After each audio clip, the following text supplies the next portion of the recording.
दोस्तों SIP की power के बारे में अब आप सब जानते हैं। एग्जाम्पल के लिए अगर कोई आदमी 10,000 की SIP करता है 10 सालों के लिए और 12% की मॉडरेट रिटर्न्स भी आती हैं, तब भी उस आदमी के पास लगभग हो जाएंगे 22 लाख रुपए। पर बात यहाँ पर यह है, SIP क्या म्यूचुअल फंड्स में ही करनी चाहिए? क्या सिर्फ एक ही आपके पास ऑप्शन है कि आप सिर्फ म्यूचुअल फंड चूज करें और म्यूचुअल फंड्स के अंदर SIP करें? अभी तक सारे लोग इंटरनेट पर सिर्फ म्यूचुअल फंड्स के अंदर SIP के ऊपर बात कर रहे हैं, बट किसी ने भी ETF के अंदर SIP हो सकती है इसके ऊपर बात नहीं करी। अब हो सकता है आप में से कई सारे लोग बिल्कुल बिगनर्स हो और उन्हें यही नहीं पता हो कि SIP करते कैसे हैं, या फिर म्यूचुअल फंड्स में SIP करते हैं तो म्यूचुअल फंड कौन से चूज करते हैं और ये ETFs क्या होते हैं, सब कुछ हम समझेंगे इस वीडियो के अंदर। देखिए, अगर आप इंटरेस्टेड है बताओ कि ETF के अंदर SIP हो सकती है इसके ऊपर बात नहीं करी। अब हो सकता है आप में से कई सारे लोग बिल्कुल बिगनर्स हो और उन्हें यही नहीं पता हो कि SIP करते कैसे हैं, या फिर म्यूचुअल फंड्स में SIP करते हैं तो म्यूचुअल फंड कौन से चूज करते हैं और ये ETFs क्या होते हैं, सब कुछ हम समझेंगे इस वीडियो के अंदर। देखिए, अगर आप इंटरेस्टेड है एग्जाम्पल के लिए म्यूचुअल फंड्स में SIP करने के लिए, अब यहाँ पर मैं स्क्रीन रिकॉर्डिंग ऑन कर देता हूँ और मैं आपको एग्जैक्टली दिखाता हूँ कि मैं क्या कहना चाहता हूँ। यहाँ पर मेरी स्क्रीन पर देखिए, यहाँ पे अलग अलग म्यूचुअल फंड्स हैं। एग्जाम्पल के लिए यहाँ पर एक फ्लेक्सी कैप फंड है जहाँ पर एक्सपेंस रेशियो है 0.63% का, 0.6% का, 0.5% का, 0.18% का, और किसी किसी म्यूचुअल फंड के अंदर तो आपको 1% का भी आपको एक्सपेंस रेशियो दिखेगा। ये एक्सपेंस रेशियो का मतलब क्या होता है कि अगर आप 1 लाख रुपए इन्वेस्ट कर रहे हो तो 1,000 रुपए आपके काट लिए जाएंगे और वो कटकर इन्वेस्टमेंट होगी यहाँ पर, क्योंकि आप म्यूचुअल फंड चूज कर रहे हो। दूसरी चीज, म्यूचुअल फंड में क्या होता है कि म्यूचुअल फंड्स में आपको एग्जिट लोड लगता है। ये कई सारे म्यूचुअल फंड्स के अंदर अगर आप 1 साल के अंदर अगर निकालोगे तो देखिए एग्जिट लोड, अगर आपने 1 साल के पहले अपना म्यूचुअल फंड्स को बेच दिया तो आपको 1% का और चूना लग जाएगा। और ये ज्यादातर म्यूचुअल फंड्स के अंदर होता है, किसी के अंदर कम या किसी के अंदर ज्यादा, बट ETFs के अंदर एक्सपेंस रेशियो बहुत कम होता है और एग्जिट लोड तो होता ही नहीं है। बट ये ETF क्या होते हैं? देखो, म्यूचुअल फंड के अंदर जैसे फ्लेक्सी कैप फंड है तो यहाँ पर फ्लेक्सी कैप का मतलब क्या हो गया, large cap, mid cap, small cap, तीनों से ऐसी कंपनीज इसके अंदर होंगी जो लार्ज कैप से आती हैं, मिड कैप से आती हैं, स्मॉल कैप से आती हैं, और इनसे मिलाकर हमने एक फंड बना दिया जिसमें मल्टीपल कंपनीज हैं। तो म्यूचुअल फंड का बेनिफिट लोगों को क्या मिलता है कि आपकी इन्वेस्टमेंट, मान लीजिए आपने 10,000 की इन्वेस्टमेंट करी तो वो अलग अलग स्टॉक्स के अंदर आपकी इन्वेस्टमेंट हो गई तो रिस्क कम हो जाता है। बट ये सेम चीज तो ETF में भी होती है। लोग कहते हैं कि आपको पैसिव म्यूचुअल फंड्स के अंदर इन्वेस्टमेंट करना चाहिए, मतलब ऐसे म्यूचुअल फंड्स जैसे निफ्टी 50 को जो फॉलो करते हैं। मैं आपको अगर यहाँ पर दिखाऊं, अगर आप यहाँ पर देखोगे UTI निफ्टी 50 फंड, तो निफ्टी 50 में अगर आपकी इन्वेस्टमेंट हो रही है तो आप इसे चाहे तो चूज कर सकते हैं।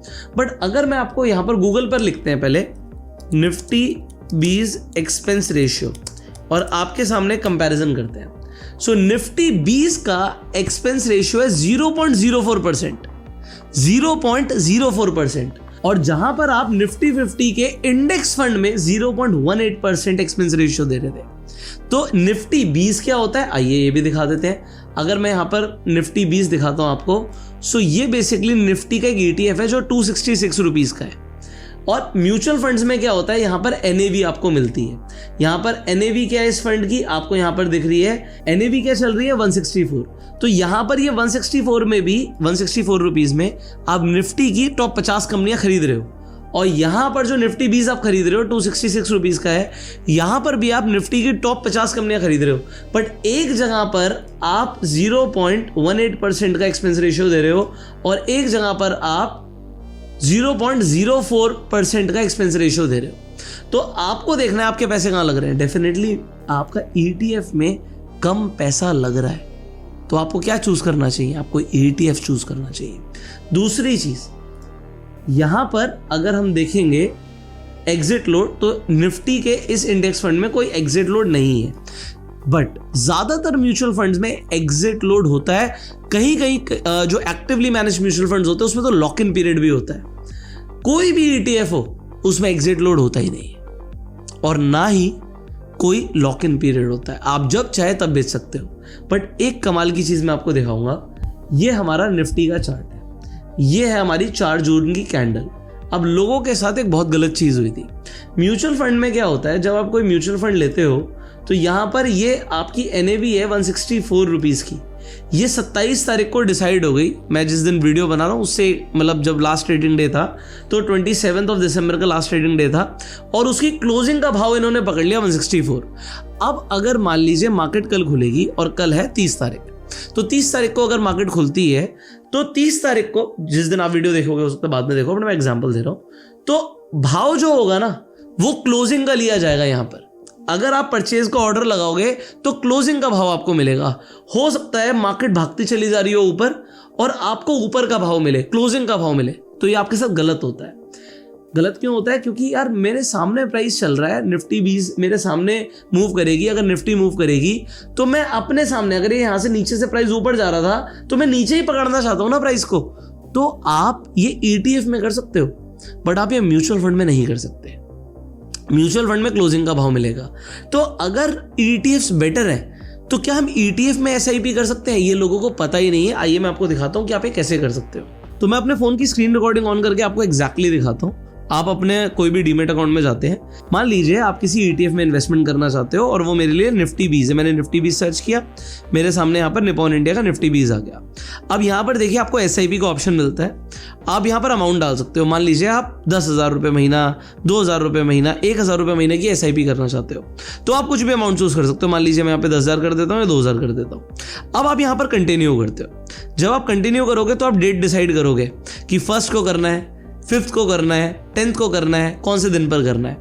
अब यहाँ पर कई सारे लोग कंफ्यूज होते हैं कि दिन कौन सा चूज करना चाहिए। इस वीडियो के एंड में मैं उसके ऊपर बात करूंगा, बट अभी के लिए एग्जांपल मैं 5 तारीख ले लेता हूँ। आप लोग कहोगे मेरी 5 तारीख को सैलरी आती है, 5 तारीख ले लेते हैं, but I will talk about it. अब आप अपनी फ्रीक्वेंसी डिसाइड कर सकते हो, वीकली SIP करनी है या मंथली करनी है। ये ऑप्शन आपको हर जगह नहीं मिलेगा, आपको चूज करना है। अगर आप कहते हो यार मैं हर हफ्ते इन्वेस्ट कर लेता हूँ, 2,000 रुपये ही तो है या 1,000 रुपये तो है और मेरी एवरेजिंग और अच्छी हो जाएगी। हो सकता है एक हफ्ते मार्केट गिरी, फिर दूसरे हफ्ते गिरी, फिर तीसरे हफ्ते थोड़ी बढ़ी और चौथे हफ्ते फिर ऊपर आ गई। तो क्या हुआ, अगर आप देखोगे पहले महीने और दूसरे महीने आपकी सेम रेट पे SIP हुई। बट अगर मैं वीक वाइज कर रहा हूँ, यहाँ पर एडिटर आपको दिखा रहे होंगे कि अगर पहले प्राइस ऊपर से नीचे गया तो यहाँ पर आपकी एक हफ्ते में SIP हो गई, फिर अगर और नीचे गया तो फिर से आपकी SIP हो गई। अब फिर प्राइस बढ़ा, चलो फिर से SIP हो गई, फिर बढ़ा फिर हो गई। बट यहाँ पे एवरेज आपकी उस इंसान से बेटर हो गई जिसने मंथली SIP करी थी, तो वो आप चूज कर सकते हो। मैं मंथली लेके चलता हूँ। अब देखो यहाँ पर क्या लिखा हुआ है, ये बड़ा इंपॉर्टेंट है। आपके ऑर्डर्स 11 बजे प्लेस होंगे। 11 बजे क्यों प्लेस होंगे? ETF के अंदर लिक्विडिटी भी देखनी होती है, तो लिक्विडिटी 11 बजे आराम से मिल जाती है। तो 11 बजे का जो भाव होगा वो आपको मिलेगा। ये यहाँ पर क्लियरली आपको मेंशन्ड है। यहाँ पर ये नहीं लिखा कि आपको क्लोजिंग का भाव मिलेगा। तो क्लोजिंग में हो सकता है मार्केट नीचे जाके फिर ऊपर आ जाती है, या हो सकता है नीचे जाती रहती है, कुछ भी हो सकता है। बट यहाँ पर आपके सामने ये चीज़ है। दूसरी चीज़, आप कभी भी जाकर टॉपअप कर सकते हो। आपको लग रहा है मार्केट नीचे गिरी हुई है, चल यार ETF तो खरीदने हैं, मैं अपने भाव पे खरीदूंगा। बट म्यूचुअल फंड में ये चीज़ पॉसिबिलिटी नहीं है। कंटिन्यू करते हैं। तो यहाँ पर देखिए क्या लिखा है कि आप 2,000 रुपये महीने की SIP करना चाहते हो मार्केट प्राइस पे, और आपने SIP का अमाउंट डिसाइड कर लिया। अब ये SIP का अमाउंट 2,000 क्यों नहीं आया? ये इसलिए नहीं आया क्योंकि यहां पर शेयर्स के अकॉर्डिंग होगा कि 2000 के अंदर कितने शेयर्स या कितने ETF आ सकते हैं, ये यहां पर देखा जाता है। फिर आपको यहां पर चार्जेस भी दिख रहे हैं, सिर्फ 4 रुपए के चार्जेस हैं, तो कोई खास चार्जेस नहीं है। और यहाँ पर आप सेटअप कर सकते हो, कंफर्म कर सकते हो बाय करने के लिए, और ये आपकी बाय हो गई, या आपने सेटअप कर दिया है 2,000 रुपये की SIP। अब ये आपने जो 2,000 की SIP करी, आपने फर्स्ट ऑर्डर प्लेस किया है। अब अगर आपको इसे ऑटो SIP करना है कि अपने आप पैसे कटते रहे, तो आपको क्या करना है, यहाँ पर आप अपनी कोई भी UPI के थ्रू SIP सेट कर सकते हो। अब यहाँ पर लिमिट है कि 15,000 रुपये की यहाँ पर है लिमिट। तो दोस्तों जैसे आपने देखा यहाँ पर 15,000 की लिमिट है। 15,000 की लिमिट का मतलब क्या है ये समझते हैं। 15,000 की लिमिट का मतलब ये है कि आप 15,000 रुपए तक की महीने की SIP कर पाएंगे ऑटो पे के मोड से। अदरवाइज आपको खुद से पेमेंट करनी पड़ेगी। तो 15,000 तक आपके बैंक से ऑटोमेटिकली डिडक्ट हो जाएंगे अगर आप SIP करना चाहते हैं, और वो इन्वेस्ट हो जाएंगे जो भी आप ETF चूज करेंगे उसमें। बट इसमें लिमिट 15,000 की है। आप 15,000 से नीचे चाहे 14,000, 10,000, 5,000, 2,000, 500 कोई भी अमाउंट चूज करके ETF में SIP कर लीजिए। अभी 1 रुपये डिडक्ट होगा, वो रिफंडेबल है, तो उससे क्या होगा, आप इसे अलाउ कर दोगे।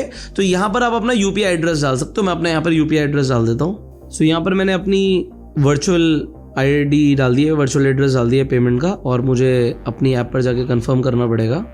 सो मैं यहाँ पे कंफर्म कर देता हूँ। ओके, सो आप देख सकते हो ये ऑटोमेटिक पेमेंट सेटअप सक्सेसफुल हो गया है। अब यहाँ पर कुछ क्वेश्चंस आपके दिमाग में आ सकते हैं। क्वेश्चन ये आ सकता है कि भाई मैं किस किस चीज़ के अंदर कौन कौन से ETF के अंदर SIP कर सकता हूँ। देखो ये टोटली आपका चॉइस है।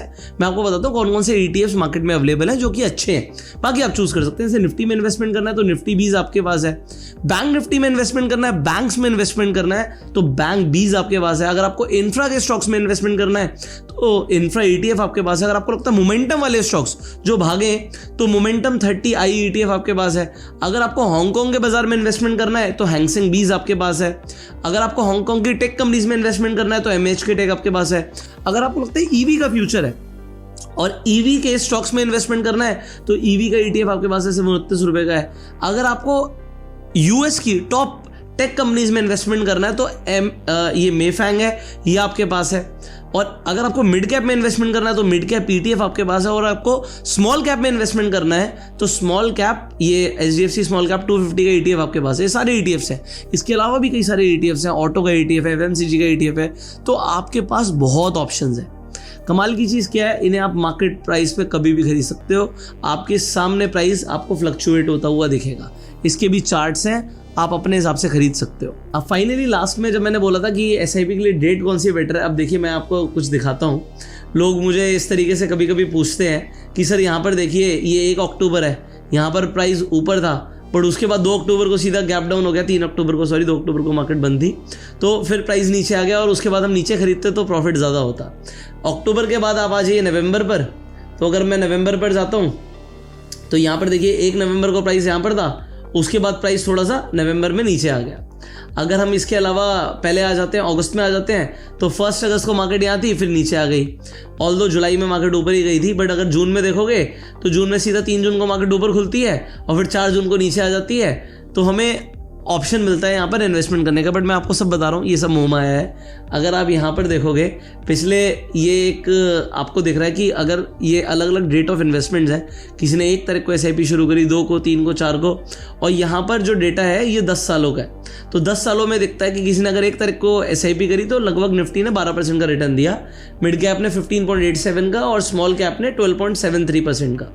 बट हाईएस्ट भी क्या है, हाईएस्ट है 12.07 अगर आपने 24 तारीख को इन्वेस्टमेंट करी। तो इसमें कोई खास फर्क नहीं है।